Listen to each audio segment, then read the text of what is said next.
Mana Datuk? Disembah Datuk. Adapun sombah nang dipersembahkan kepada Datuk pada waktu iko kini nan bak pepatah je patitah andai di dalam ada you. Kalau tak pun tiang diulu di bawah kumpalan tadi, asamulo kata dak ulu metigo limbago nan terjadi. Pertama sombah menyombah, kedua baso je basi, ketiga Siriah je Pinang. Sombah menyombah dalam adat tadi batadi undang-undang. Tak sobuk di muluk manih cilempong kato baso bayak gulo di bibir banamu adat sopan santun. Lah talayang Siriah je Pinang terletak dalam cerna longkok besi secukupnya. Bapa gajarai Pinang berlingkar muniak bakarang.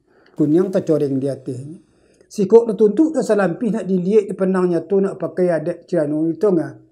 Tanam Siriah, tanam serodang, tanam kerakok di hilapan. Cabiak Siriah gotok lah Pinang ambil rokok peminantangan.